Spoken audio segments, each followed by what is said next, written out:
사랑과 마음 상담센터에서 보내드리는 이른 아침 햇살 받기 프로그램입니다. 이 시간 하나님의 말씀을 통해 마음 치료가 이루어져 믿음의 안위함을 누리시는 시간 되시길 바랍니다.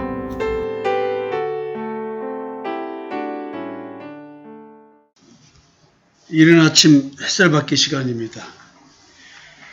과연 내가 생명 있는 존재라는 말은 무엇일까요? 끊임없이 성경은 예수 그리스도가 내 안에 나타나셨을 때, 성령께서 내 안에 내주하실 때, 예수 그리스도 안에 생명으로 존재하신 하나님께서 내 안에 계실 때, 이게 진짜 참 생명이 있는 자로서 하나님께 인정받는 자가 되겠죠. 이것이 바로 하나님이 원하시는 성전다운 존재인 것입니다. 예수님은 분명 하나님께 기도하시며 스스로 믿는 자들 안에 계시다고 말씀하셨습니다. 요한복음 17장 23절이죠.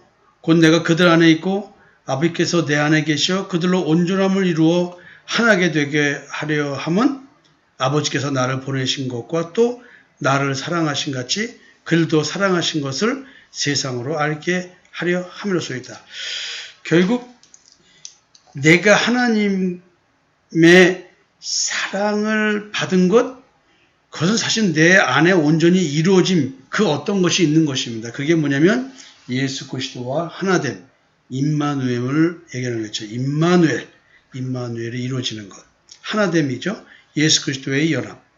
이게 세상 사람들로 하여금 이걸 알게 하는 거래요. 내가 하나님께 사랑받은 걸. 내 안에 하나님께서 함께 하신다는 말.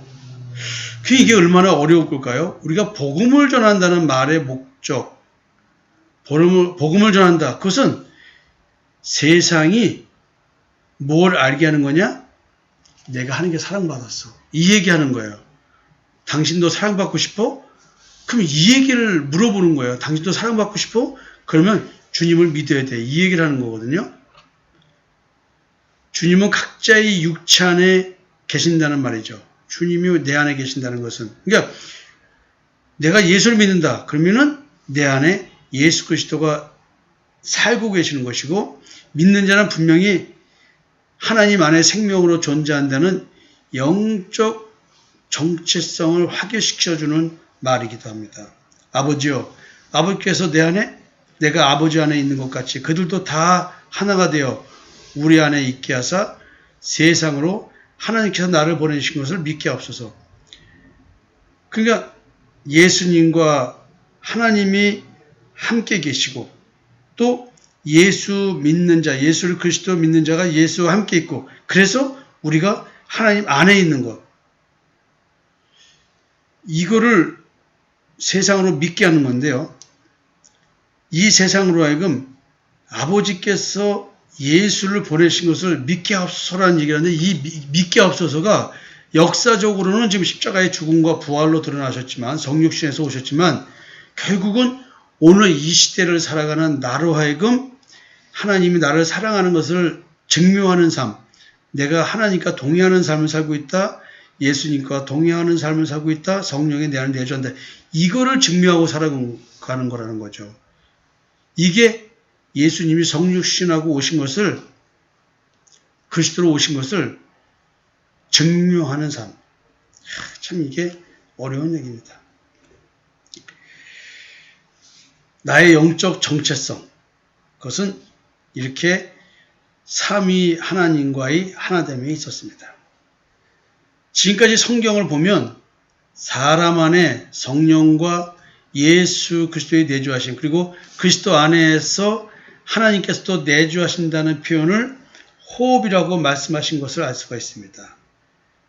그 다음에 하나님께서 땅의 흙이 아닌 영적인 재질로 만든 사람에게 있는 것은 무엇인가요? 도리어 생각해야 할 것이 땅의 흙으로 만든 사람의 육체는 아름답고 매우 훌륭한 창조물이지만 정작 하나님을 닮은 사람은 따로 있어서 육체라는 그릇에 하나님의 형상을 닮은 창조물을 담아놓은 것 아닌가? 이런 생각을 했어요. 우리는 외형적인 이 육신을 가지고 하나님께서 하나님의 형상대로 사람을 지었다고 생각하는데 만약에 그것이 맞는 얘기라고 한다면 겉을 지으신 이가 속도 지으시 아니하였느냐, 이 말을 주님께서 하지 않으셨을 것입니다. 고린도후서 4장 7절 보면 우리가 이 보배를 질그릇에 가졌으니 이는 심히 큰 능력은 하나님께 있고 우리에게 있지 아니함을 알게 하랍니다. 그러니까 이 질그릇이라는 것은 나의 마음을 말하죠. 나라는 존재를 말하겠죠. 그러니까 마음에 그리스도가 담겨된 게 믿음으로 말미암아 예수 그리스도가 우리 마음에 있게 하옵시고라는 말. 그러니까 육체는 아름답고 매우 훌륭한 창조물이지만 하나님은 그 육체에 있는 것이 아니고 영적인 그릇에 담겨 있는 거예요. 그게 질그릇이라고 표현되는 우리의 마음인 것입니다. 하나님의 형상을 닮은 창조물 어디에 있나요? 지금 어디에 담겨 있나요? 혹시 창조하신 피조물에게 불어넣으신 그 호흡과 연계된 것이 참 창조물은 아닌가? 이런 의문을 갖게 합니다. 바울은 사람의 육체라는 질그릇에 보배를 담았다고 분명히 말하고 있습니다. 증거하고 있습니다. 그 보배는 예수 그리스도의 얼굴에 있는 하나님의 영광을 아는 빛이 비추어진 마음입니다. 바울은 분명히 이 말씀 전에, 즉 보배를 질그릇에 가졌으니, 이 말 하기 전에 한 말이 뭐냐면 어두운 데 빛이 비치라 말씀하셨던 그 하나님께서 예수 그리스도의 얼굴에 있는 하나님의 영광을 아는 빛을 우리 마음에 비추셨느냐, 이렇게 말했어요. 그러니까 빛이 비춰지는 마음, 이것이 내 마음에 보배가 담긴 거예요. 이 빛이 뭐예요? 참빛이 예수 그리스도거든요. 여러분들이 말씀의 흐름을 잘 보면 복잡한 것이 아니고 매우 단순하다는 것을 발견할 수가 있습니다. 보배인 이런 마음을 지니게 된 사람의 육체인 질그릇은 원래 이런 마음을 갖고 있지 않았습니다.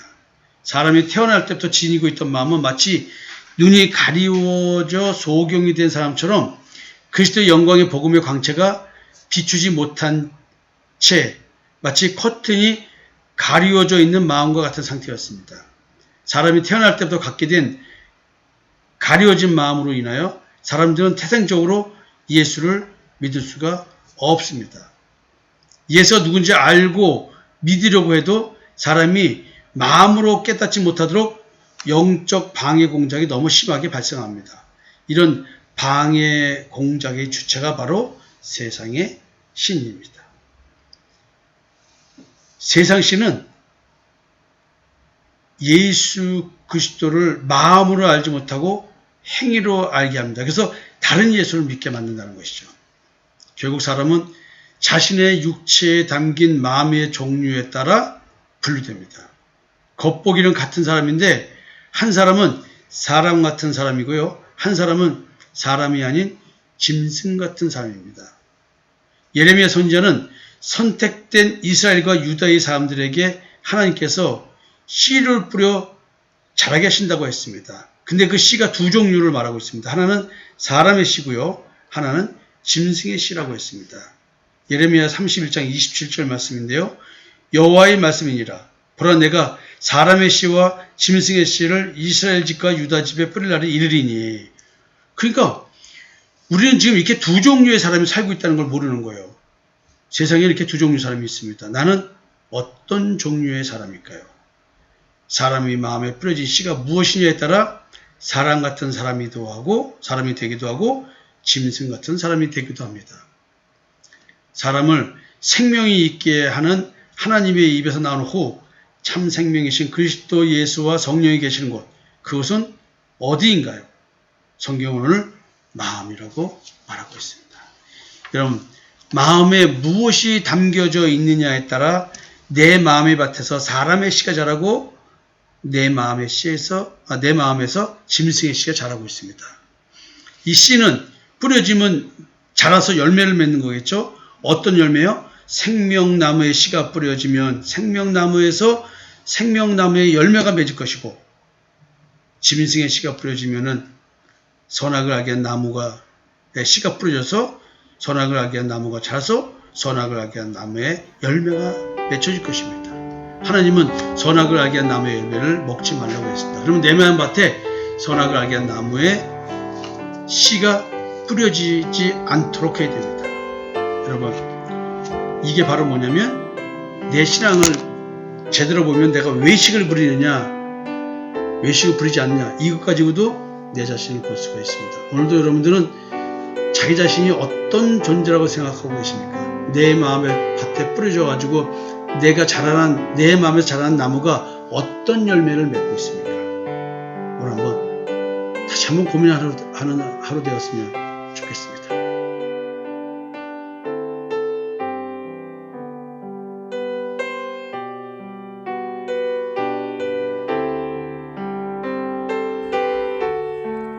지금까지 사랑과 마음 상담센터에서 보내드리는 이른 아침 햇살 받기 시간이었습니다.